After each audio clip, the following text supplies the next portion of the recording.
السلام عليكم ورحمة الله وبركاته. أهلا بيكم في فيديو جديد. ازيكم عاملين ايه؟ يا رب تكونوا بخير وبصحة جيدة. زي ما انتم عارفين احنا امبارح اتكلمنا عن موضوع الشغل الطلبة في ألمانيا. النهارده برضه هنتكلم عن نفس الموضوع بس في نقطة مهمة أوي أوي أوي. وليكن مثلا أنا هشتغل ميني جوب، هل ينفع أشتغل معاها ميني جوب؟ أو مثلا لو أنا هشتغل بارت تايم هل ينفع أشتغل معاها ميني جوب ولا لأ؟ أو لو أنا مثلا هشتغل بارت تايم هل ينفع أشتغل معاها بارت تايم ولا لأ؟ النهارده هنتكلم عن او مثلا لو انا هشتغل بارت تايم هينفع اشتغل معاها بارت تايم ولا لا. النهارده هنتكلم عن بعض الحالات الخاصه اللي لو انت كطالب اشتغلتها ايه هيكون الوضع بالظبط. انا عارف والله ان الموضوع معقد شويه، بس انا هحاول ابسطها لك جدا على قد ما اقدر ان شاء الله. فكمل معايا الفيديو الاخر عشان تستفيد ان شاء الله. يلا بينا. يلا بينا. يلا بينا. يلا بينا. اول حاجه هبتدي بيها وهي الميني جوب اللي انت بتاخد فيها تقريبا 540 يورو في الشهر. طب لو انت اشتغلت ميني جوب تانية لازم يبقى مجموع الاثنين ما يعديش ال 540 يورو. تمام. طب في حاله لو انت عديت ال 540 يورو في مجموع الاثنين كده انت اتحولت لبارت تايم، وفي هذه الحاله انت هتدفع تقريبا 9.3% لكل واحده فيهم، تمام، كتامين اجتماعي. يعني انت لو عديت في مجموع الاثنين 540 يورو الاثنين ميني جوب بتوعك يبقى انت كده اتحولت لبارت تايم، ولازم تدفع 9.3 كتأمين اجتماعي لكل واحدة فيهم.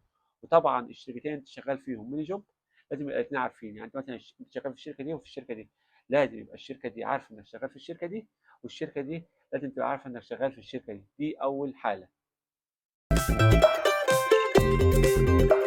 نيجي بقى الموقف الثاني وهو انك تشتغل تايل سايت. طبعا انك تشتغل تايل سايت زي ما قلت لكم قبل كده ان هيتعامل عادي انك طالب عادي، هيتاخد منك 9.3 تأمين اجتماعي عادي جدا. طب السؤال هنا، ينفع اشتغل ميني جوب مع البارت تايم ده ولا لا؟ اقول لك ينفع، بس الفكره في ايه بقى؟ الفكره انك معدي 20 ساعه في الاسبوع ولا لا. يعني دي كل الفكره، انت معدي 20 ساعه في الاسبوع ولا لا. في حاله لو انت مثلا اشتغلت في مكان 15 ساعه وفي مكان تاني 5 ساعات مثلا، فكده انت اشتغلت 20 ساعه في الاسبوع، فانت كده ما عدتش ال 20 ساعه. تمام. فانت كده هتعامل على انك طالب عادي بيشتغل بارت تايم، فهتاخد منك 9.3 عادي التأمين الاجتماعي. بس في حالة بقى لو انت عديت ال 20 ساعة دي، في الحالة دي انت هتتعامل على انك واحد عادي جدا موجود في البلد وبيشتغل بارت تايم. هيتاخد منك في الحالة دي تأمين اجتماعي، تأمين صحي، ضرائب، بدل معاش، هيتاخد منك كل الحاجات دي. طب انت بقى تعمل ايه بقى في الحالة دي؟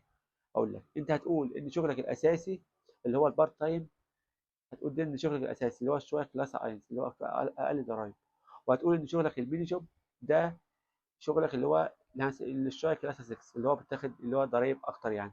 بس اصلا ان الميني جوب مش بيتاخد منه ضرايب، فبالتالي انت هتاخد راتب الميني جوب كامل. فاهم عليا؟ فانت في هذه الحاله هتاخد راتب الميني جوب كامل.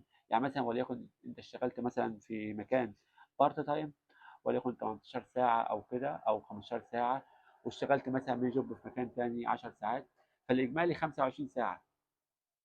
فكده مثلا تقريبا يعني كده كده بتخصم من البارت تايم، بس زي ما أنا قلت لكم مش بتخصم جزء كبير. ليه؟ لأن أصلا البارت تايم بيبقى إيه؟ يعني بيبقى 1000 يورو، 1100 يورو، 1200 يورو كده. فأنت لو اشتغلت مثلا 25 ساعة منهم 15 ساعة بارت تايم ومنهم مثلا 10 ساعات ميني جوب، فأنت مثلا وليكن 900 بارت تايم مع 540 ميني جوب، فأنت مبلغ كويس اجمالي. فاهم؟ اللي هو مثلا 1400 1350. انا عارف ان الموضوع معقد شويه، بس انا هحاول ابسطه لك جدا. كده احنا فهمنا ازاي تشتغل ميني جوب مع ميني جوب او ميني تايل او بارت تايم مع ميني جوب. دلوقتي مثلا لو انت حابب تشتغل بارت تايم مع بارت تايم، في حال لو اشتغلت بارت تايم مع بارت تايم هيتاخد منك ضرر في الحالتين. بس ازاي بقى؟ البارت تايم اللي الراتب بتاعه اعلى هيتخصم منك يعني ضرايب قليلة اللي هيبقى الشقة كلاسة اينس. طب الراتب اللي هيكون قليل، يعني البارت تايم اللي الراتب بتاعه قليل هيتخصم منه يعني ضرايب اعلى اللي هو الشقة كلاسة 6. يعني البارت تايم اللي راتبه اعلى هيتخصم منه ضرايب اقل، والبارت تايم اللي راتبه قليل هيتخصم منه ضرايب اكتر. يعني في مجموع الضرايب الاثنين يبقوا كويسين يعني. فاهم حاجة؟ يعني كده كده الاثنين هيتخصم منهم، بس الشغل اللي الراتب بتاعه اعلى هيخصم منه ضرائب قليله، والشغل اللي راتبه قليل هيتخصم منه ضرايب كبيره. يعني عشان يكون الضرايب مجموع الضرايب الاثنين ضرايب يعني برقم بسيط. الاوبشن الاخير او الحاله الاخيره وهي هل ينفع اشتغل فول تايم مع ميني جوب ولا لا؟ اقول لك ينفع.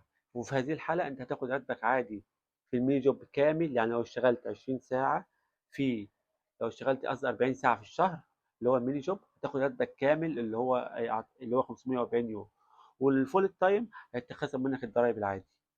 يعني في هذه الحاله هينفع تشتغل فول تايم، من حقك انك تشتغل فول تايم مع ميني جوب.